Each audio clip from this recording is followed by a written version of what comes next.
All right, everybody, it's the Combatcast. It's the man called Dave. It's Chevy, and boy, there's a lot to talk about today. UFC 311 this weekend among them. But before we get talking about all that stuff, let's talk about our sponsor.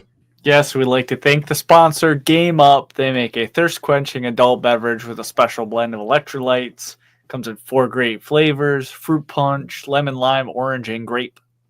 That's right, guys. And hey, only 110 calories, low carb. Enjoy yourself some Game Up. And let's talk about what we got coming up after today. All right, next week, January 25th, we will be reviewing UFC 311. I'm sure we're going to have a lot to talk about. And then February 1st, UFC Fight Night, Adesanya versus Imavov. That's from Saudi Arabia, so I think it's an early card, nice afternoon card. Probably pretty stacked. The Bullet versus MVP is on that card, too. Yeah, so, for Saudi Arabia, they always stack the card, so that'll... We love those early ones here. Pay that money. In the East Coast, yeah. And then February 8th, we'll be talking about UFC Fight Night. Duplessis versus Strickland 2. That can't be a fight night. That's got to be a pay-per-view. I must have got that wrong. Yeah, that's got to be a pay-per-view. So that's got to be 312. Yes, UFC 312 coming up. Middleweight title. All right, let's get in some news and notes here before we get today. Bellator MMA appears to be over, according to Ariel Helwani. Can't say we're surprised by this. Chevy, I just ask you for your thoughts. Yeah, so obviously Bellator was acquired by PFL last year, and so I guess they are now folding everyone into just the PFL banner. I don't know what that means for their current champions. Apparently, their champions don't even know. Corey Anderson said on Twitter he wasn't even aware until his wife saw it online, which is pretty on brand for how PFL's been run. But hopefully those guys still have jobs. Hopefully that means they're going to do more events because they have so many fighters. We still don't know a lot right now, but they do have all that Saudi money. Yeah, Jake Paul is a backer. And they also got rid of their format. I don't know if you saw that. So they're not doing the $1 million prize for the season winner. They're not doing a season anymore. No points, program that they had before. This is going to be like a typical ranking situation and the fights that people want to see. Yeah, no, and I think that's the better way to go, too. And then you do also have that global fight league that's coming out, too. So if something happens to PFL, I think there is places for these fighters to go still. But hopefully, we'll see some more stuff out of PFL. Good luck to everybody. I imagine we'll get some unification title matches. I imagine you'll see. Yeah. And we'll figure that out. All right, other news and notes before we get into last week's fight night. Tyson Fury retires from boxing. Me and Chevy, we talked about this a couple weeks ago, that we felt like, as much as it was cool for Usyk to beat him in the rematch and good for him, we felt like this was kind of the end of the good heavyweight era we kind of had been enjoying for a while. And, I think this kind of solidifies it.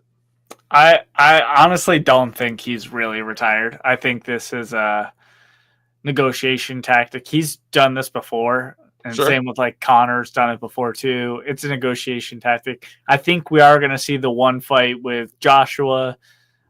He just wants to squeeze as much money out of it as he possibly can. And I think this is a tactic for that. But it does make sense, if he does retire. I wouldn't be surprised either way. I would say it's probably, you're probably right. It's a great point. But I would also add, he's at that point where he's willing to walk away. Yeah. So, good for him. So, anyway, good luck if he is retiring, Tyson Fury. Best of luck, and if you're trying to get money, best of luck.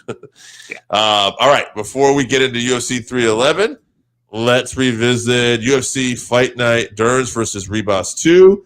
I did not get to watch any of this, but by everything I heard, pretty good fight night card overall. I saw a lot of finishes. Before we get to main event, anything you want to talk about from this fight night?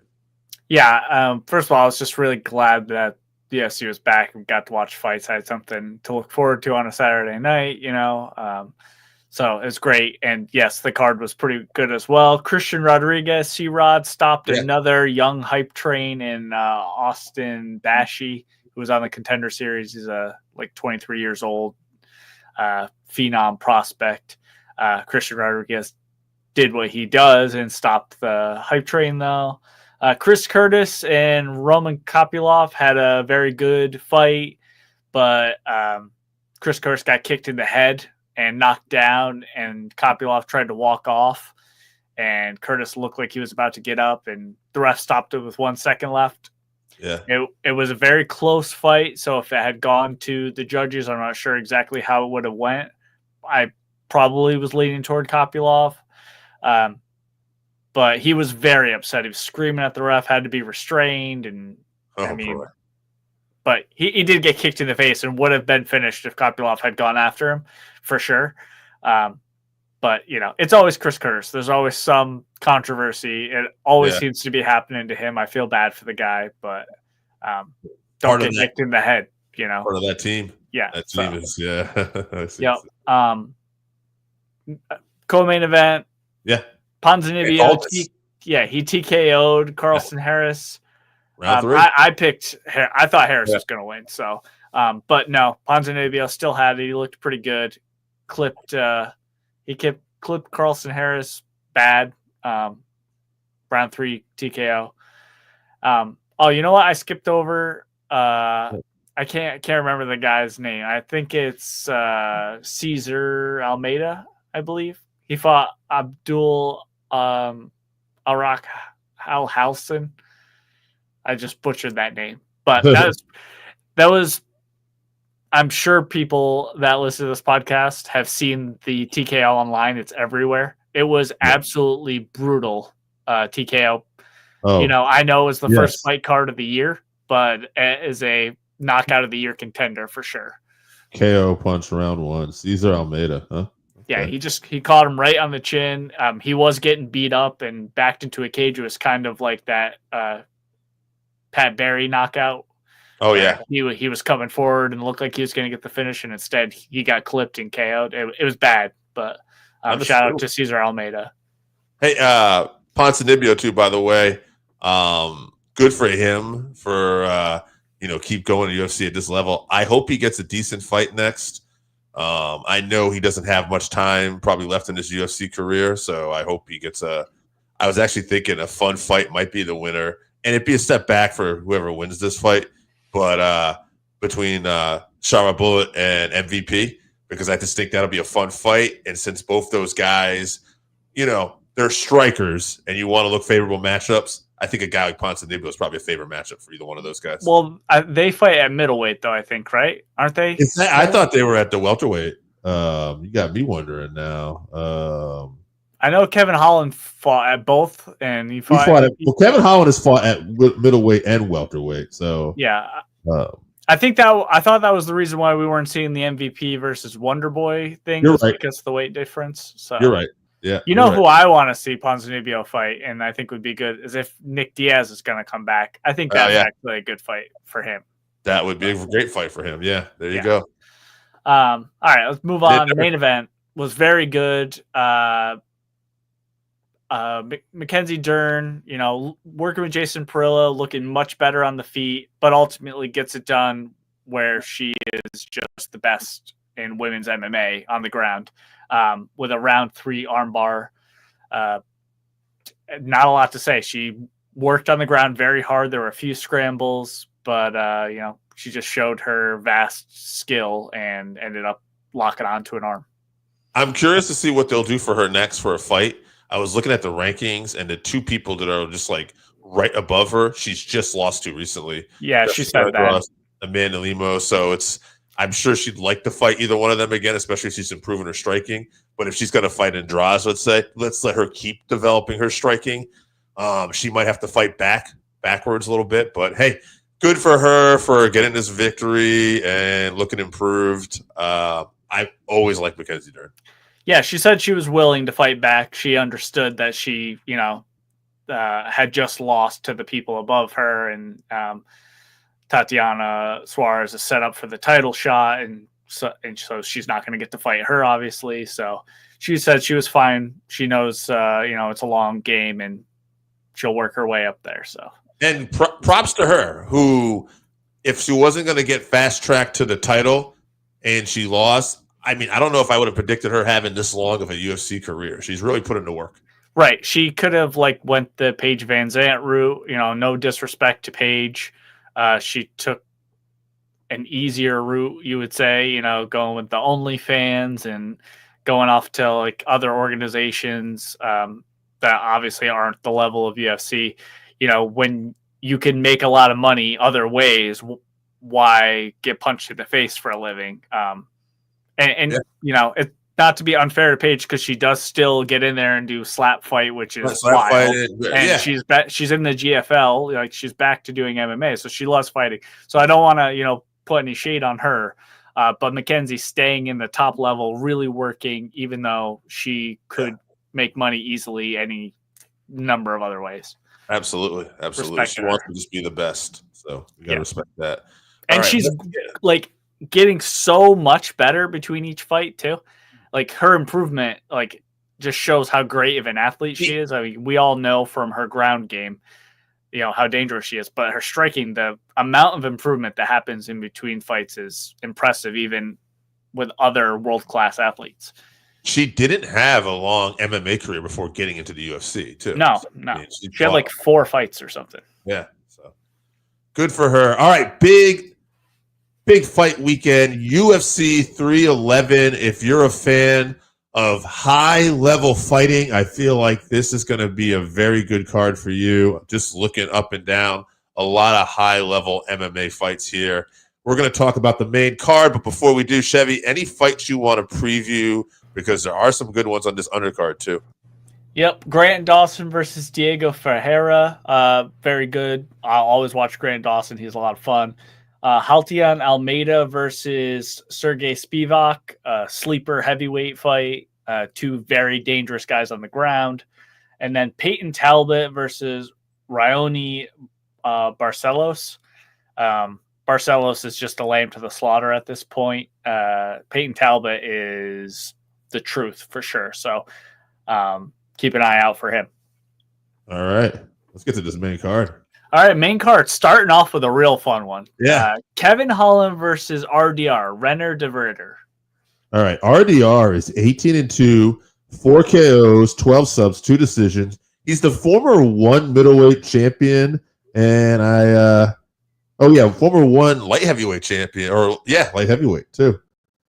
So, which one championship is that would really be light heavyweight and heavyweight, because of their weight class system. 2 times. He's coming off his first fight in the UFC against Meerschaert, I believe, and it was a round 3 submission. So this guy, he's got credentials everywhere. Kevin Hollan, though, 26-12-1, 14 KOs, 8 subs, 4 decisions. Fight of the night once, performance of the night 7 times.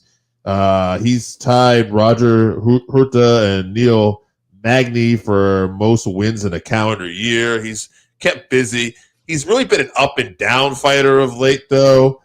And this is interesting. I always remember back to when he had that fight with MVP and he lost, and he said, "Sorry, guys, I lost to a Bellator fighter." And I just wonder if this is going to happen again to this poor guy because he just doesn't seem like he has luck sometimes. He ends up being the guy who does this. So just knowing this guy's aura and his karma, as much as I like Kevin Hollan, I actually want to see him get this win. Nothing against RDR. I'm going to go RDR, and I'm going to say another round 3 submission for him. Yeah, on paper, RDR should submit Kevin pretty easily, but that's not what I see happening. RDR striking defense looked way, way behind the UFC level when he was fighting Meerschaert. Just absolutely. I mean, Meerschaert's not super dangerous on the feet, right, but is just terrible striking defense. Holland is long and creative and powerful on the feet. And he also has an underrated jiu-jitsu game himself. I don't know if you remember, he had that he didn't get submitted by Alligator Man. No, he finished him from the bottom, actually. Yes. Yes. So I don't know if RDR is better at jiu-jitsu than him. So Okay. I think I'm going to pick Kevin. I think on the feet before and every fight starts there, I think he's going to touch RDR up. So I'm going to say a round 2 KO. I could see it. All these fights, honestly, this is very good matchmaking. I could see any one of these fights going either way. But I'm going to pick Kevin Hollan. Round 2 KO. And speaking of fights that can go anyway, let's get to it. Beneil Dariush versus Renato Moicano. All right. Dariush is 22-6-1, 5 KOs, 8 subs, 9 decisions. Performance of the night 4 times. Fight of the night once. He had the 3rd most wins in UFC lightweight division history. He is on a 2-fight losing streak right now, but that's to Charles Oliveira and Arman Tsarukyan, who's fighting in the main event here tonight. Moicano, though, Renato is 25-1, 2 KOs, 10 subs, 8 decisions, 4-fight win streak, and he's won 6 out of his last 7. He has got momentum right now. I thought he looked really good in his last fight against Benoit Saint Denis, but Dariush, that 2-fight losing streak, even though it's against quality competition, it's very interesting because I feel like his back's against a wall, and it's going to be an interesting make or break fight for him where he's going to probably either really rise to the occasion, but I don't know. Here's the thing. I don't know what the odds are. I would think Dariush is probably the favorite given some of his wins, but I'm going to say Moicano pulls this off. I'm not sure what the odds were. I don't think they're probably like. I think they're pretty close. Yeah, I'm not sure. Yeah, I'm sure they're not heavy one way or the other. I'm going to go Moicano by. I'll say decision, although I could see this fight ending in any round by TKO, submission, or I could see this going to either one. This is going to be a good fight. This could be fight of the night. I'm going to go Moicano though, by decision.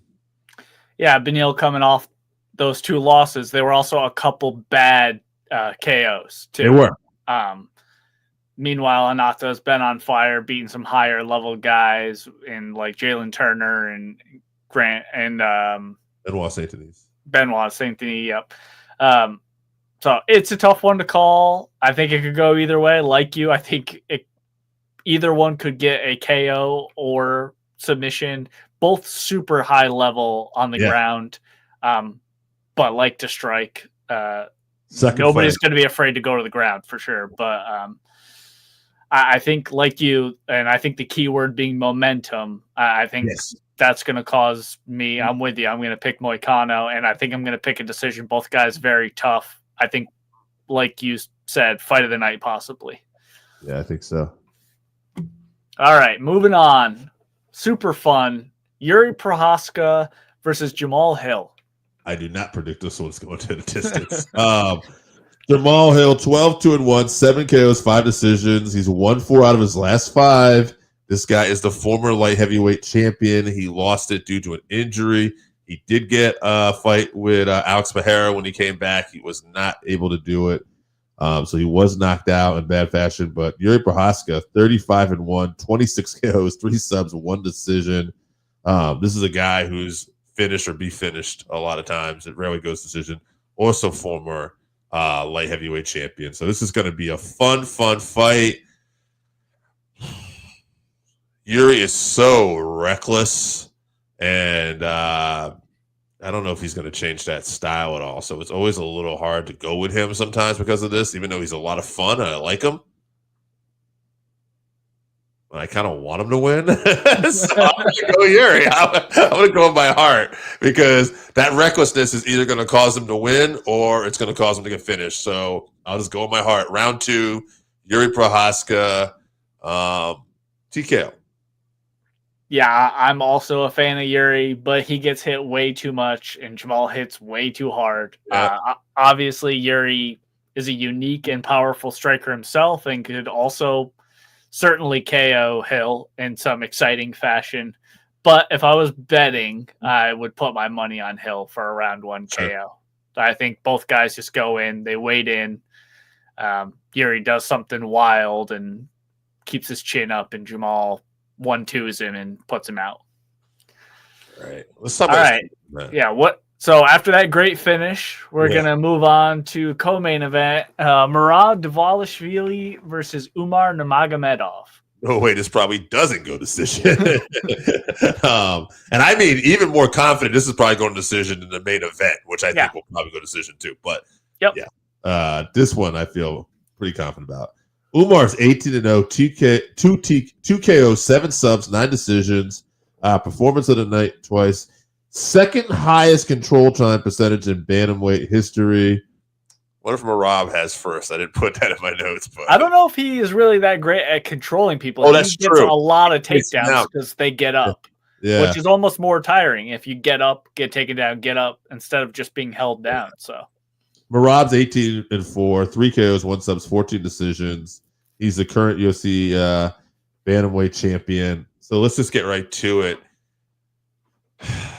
These guys are probably both equal almost everywhere.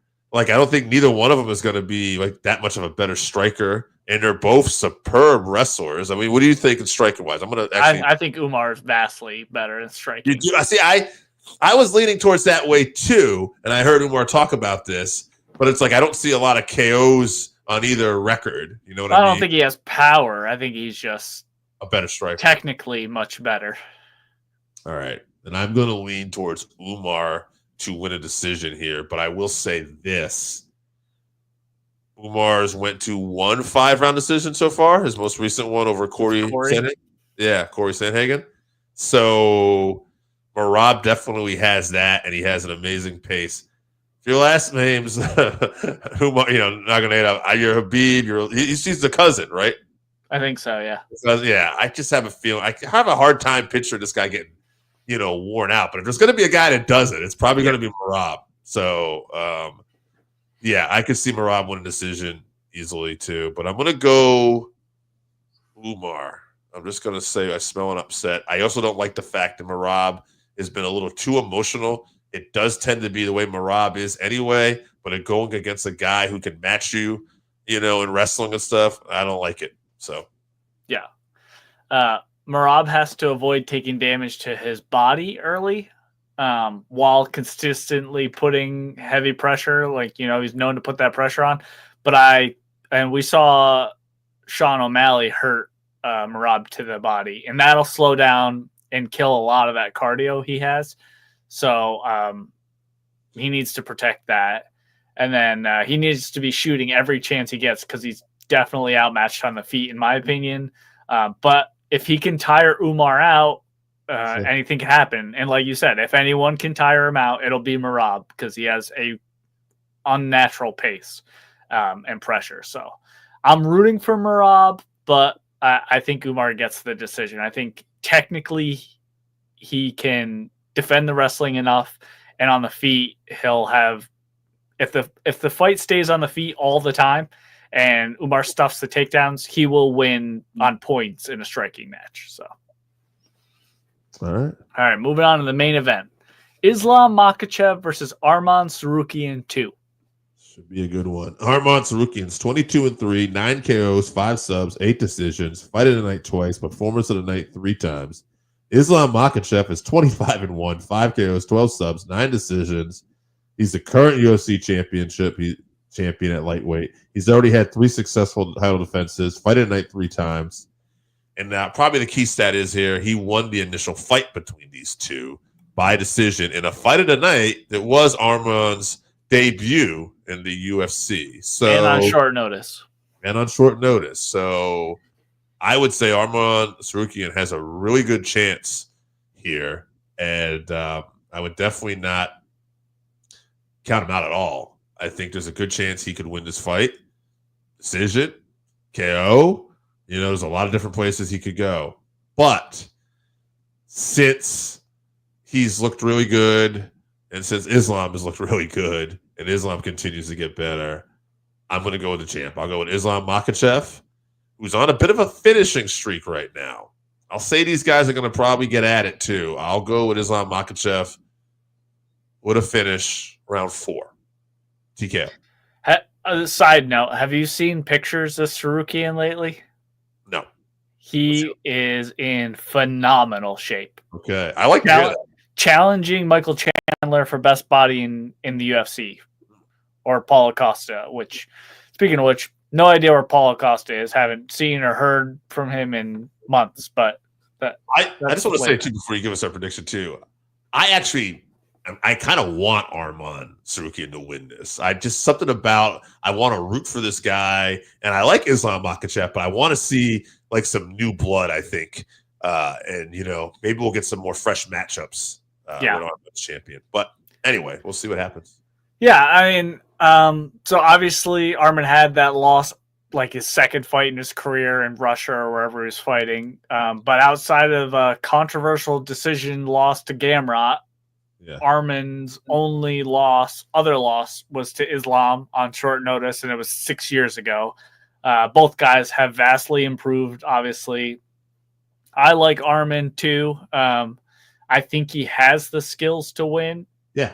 But I just think that Islam at this point just has an aura about him as like pound for pound guy, and a certain confidence that comes with that. And I feel like in certain fights, Arman, when it doesn't go his way off the start of the fight, his confidence can be shaken, and I think that's going to play a factor in this fight. So I think that'll affect how aggressive he needs to be to go out there and win rounds immediately on Islam. So I'm with you. Would like to see Arman win, but I've got to pick Islam. He's the champ for a reason, and I think it's going to be close and he gets a decision. But I could see him getting a finish. He is great on the feet as well as on the ground, both guys. But I think they're going to cancel each other out, and we'll see a decision. All right. Well, we shall see what happens. Again, I agree with you about the aura of Islam Makachev, though. I think that's where we're at, and that's why I feel like almost with Umar, too. I felt like Corey Sandhagen was just absolutely one of the best well-rounded bantamweights who probably didn't get his due and had a few close, tough losses.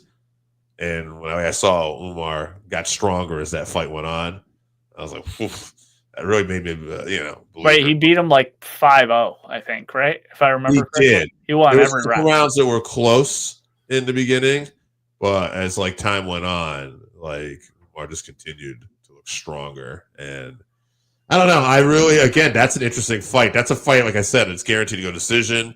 It could be really fun or it could be boring. It's going to be really hard to say because they could cancel each other out, kind of like, Kobe Covington and Usman did back in the day, and they had those banger fights because, they just ended up going at it. I could see a similar situation like that, but I could also see a ton of clinch work too. And so we'll see what happens. But either way, I would say, especially if you're a fan of high level MMA, this is definitely a good fight card for you because between that bantamweight showdown, the lightweight championship, and I would even say Dariush and Moicano, you're going to have a lot of high-level MMA fights there. Jamahal Hill and Prochazka, no disrespect to them. I just feel like that's going to be more of a war. Yeah, nobody's going to be doing any grappling in that one. So I'm surprised. But, all right, good, fun fight card. Why don't we just tell people we got coming up one more time? All right, January 25th, we'll be reviewing UFC 311. We'll have a lot to talk about. And then February 1st, UFC Fight Night, Adesanya versus Imavov from Riyadh, Saudi Arabia. Nice early card. Probably pretty stacked. Be looking forward to that one. And then February 8th, UFC 312, Duplessis versus Strickland 2 for the middleweight belt. All right, guys. Enjoy UFC 311 this weekend. Should be fun. And also, before we get out of here, thank you for tuning in and enjoy some Game Up. If you haven't tried Game Up, then you are missing out. Imagine your favorite seltzer and your favorite sports drink had a baby, but it's way better than that. Each can is 110 calories, low carb, 4.9 ABV. It's a nice light drink that is not light on flavor. Game Up comes in fruit punch, orange, lemon, lime, and grape. Pick it up at drinkgameup.com or at your nearest liquor store.